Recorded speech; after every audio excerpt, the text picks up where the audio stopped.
گفتند که مرد روزه میگیرد ولی شب زنا میکند، این چی میشود؟ و یا عکس های عریان تماشا میکند، اگر جنابت شود آیا کفارت میدهد یا روزش قرض میگیرد؟ گفتن بابای حاجی خواب بینی که در کعبه هستی و پیغمبرمان صلی الله علیه و سلم در همان جا هست، نماز پیشین را میخوانیم. این چی تعبیر؟ نماز را در خانه خوانی از آن شرط است؟ به خاطر هرچی فکرهای بد سوره را فراموش کنی آیا از سر میخوانی یا گناهگار میشوی؟ بابای حاجی روزه را اگر 3 یا 4 دقیقه پیشتر از وقت شام کشایی درست است؟ ماهی را با چیزهای سفید خوردن جایز نیست، یعنی با شیر یا با تخم، آیا همین درست است؟ بسم الله الرحمن الرحیم. الحمد لله رب العالمین و الصلاة و السلام علی رسوله الکریم و علی آله و اصحابه اجمعین. الله مهربان همگان شما را در حفظ و امانش نگه دارد و الله مهربان تمنیات و مقصودهای نیک شما را با فضل کرمش حاصل بگرداند. برادران عزیز، در دست من یک کتاب از مرحوم لایق شیرعلی که گاه به همان مصرع‌های ایجاد کردهش نگاه میکنیم میخونیم. 4 مصرع را از همین مرحوم خوانده بودم که بسیار یک دلالت نیک، بسیار یک نصیحت خوبی کردند. گفتند که خدایا همنشین عاقلان کن، خدایا همردیف عادلان کن، و گورستان از آن روزه بخسپم مرا همسایه صاحب دلان کن. خداوند رحمتشان کند. برادران عزیز، بسیار یک مصلحت زیبایی دادن. گفتن خدایا، گفتن ما را در حیاتی که مقدر کرده کجا یک آدم دانشمند و عاقل باشد، ما را نصیب همنشین با اونها بگردان.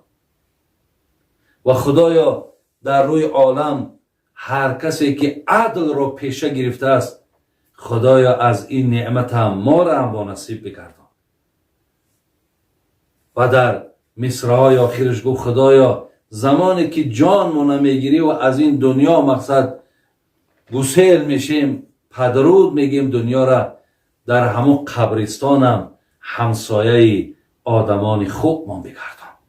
یعنی آدمی با تقوا، آدمی برادران عزیز از خدا می ترسیدگی، آدمی که در لقمش اهمیت میتید و احتیاط میکند، با او کس هم نشین بودن، محبت بستن، هم راحت دنیا بوده است و هم راحت آخرت بوده است. الله مهربان ما و شما را از این نعمتش برخوردار گرداند. سوال هایی که باقی مانده بود برادران و خواهران عزیز، من بر جواب اونها میگذرم. بسم الله الرحمن الرحیم. بابای حاجی روزه را اگر 3 یا 4 دقیقه پیشتر از وقت شام کشایی درست است؟ نه، درست نیست. یعنی اگر ماها امروز خیر شکر خدا که طریقای اینترنتی قطعی هم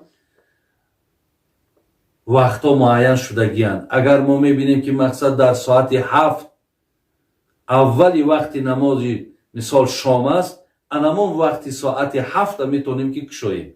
اگر 19 و 55 و 56 باشد نکشاییم برادران عزیز، بلکه همون وقتی معین شده را در اولی وقتش اگر اذان هم که نشنوین لیکن وقت که داخل شد میتونید که شما روزه هاتون کشایید. نماز را در خانه خوانی از آن شرط است. در خانه برادران عزیز، اگر خانه ما و شما در شهر باشد و مسجدهای ما و شما در شهر کشاده باشند و 5 وقت در داخلشان اذان باشد، دیگر در خانه ای که در شهر زندگی میکند اذان و اقامه گفتن، این دیگر نه شرط است و نه واجب است و دیگر نه سنت. یعنی ما میتونیم بدون انا قامت یا بدون اذان نمازهامون در الله اکبر گفته آغاز کنیم. اجازت است وقتی که اگر آواز اذان یا گویم در مسجدهای ما و شما 5 وقت اذان گفته شود. دیگر سوالی که دادن گفتن نماز شکر وضو را در کدام وقت خواندن ممکن است؟ هر گاهی که شما طهارت میکنین، همین 3 حالت نباشد، وقتی طلوع آفتاب، وقتی زوال یعنی وقتی قیام میگیم قیام و وقتی غروب، اینها را برادران شما وقتاش میتونید که از همون طریق اینترنتی شما یا بین که وقتی طلوع آفتاب کمه کدام وقت است، قیام کی است و غروب کی است. همین 3 حالتی خواندن یگان نماز نیست. دیگر حالت در هر گاهی که شما طهارت کردین برادران عزیز و گرامی، میتونید که شما 2 رکعت برای نماز شکر وضوتون خوانید.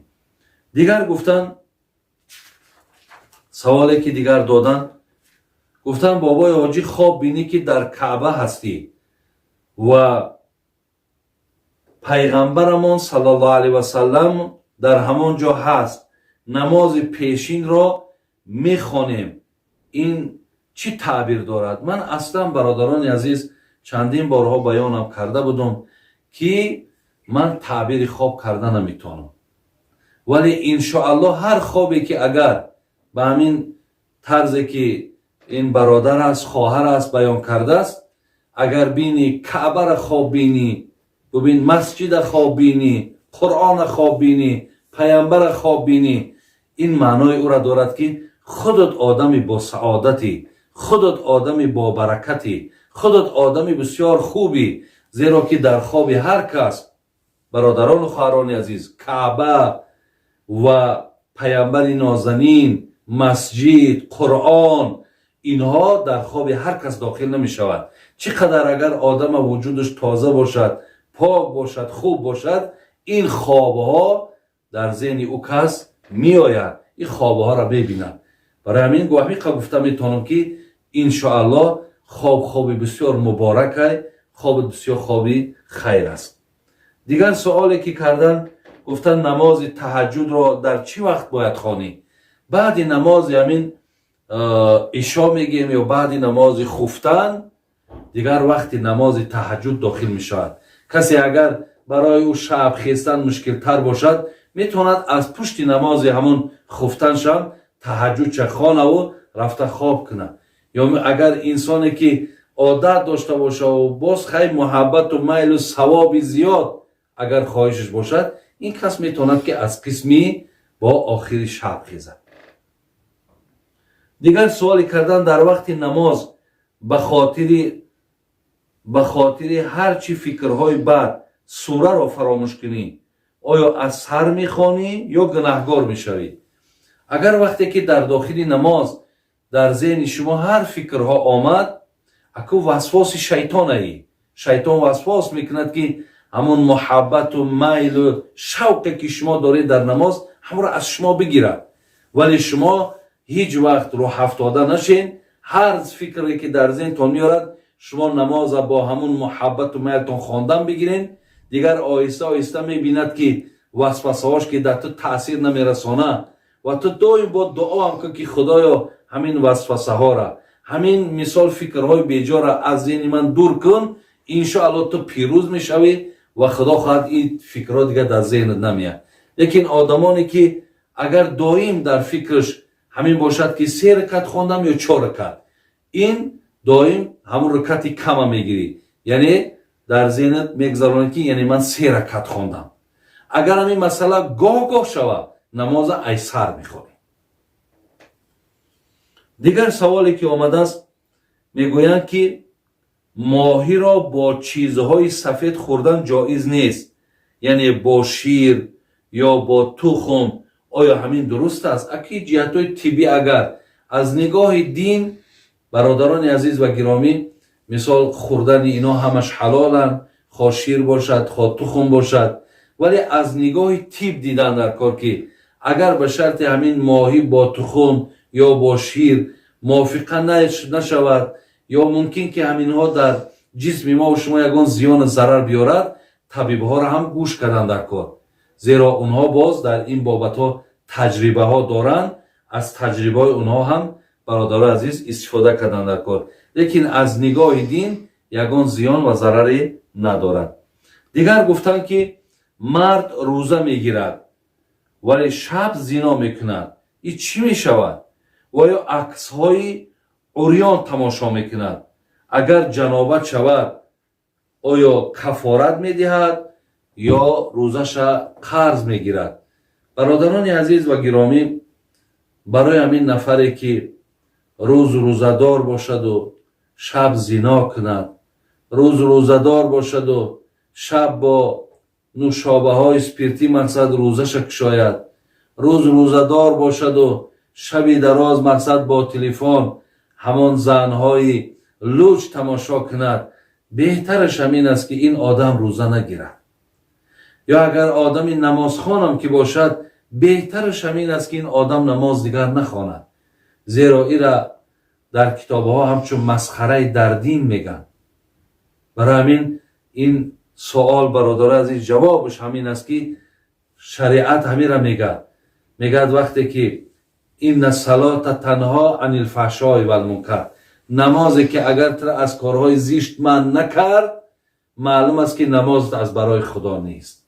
از این لحاظ برادران عزیز و گرامی، من توصیه همین است که شما وقتی نماز میخوانید، وقتی روزه میگیرین، از این کارها باید که شما دیگر توبه داشته باشین، دست کشیدگی باشین، زیرا اینها همون ویروس های هستند که تمام ثوابت را خورده نابود میگردانند. الله مهربان بازم عاقبت هامون بخیر کنه، ایمان هامون با سلامت نگه داره، محبت هامون، میل هامون باز به سوی دینش زیاد بگردانه. السلام علیکم و رحمت الله و برکاته.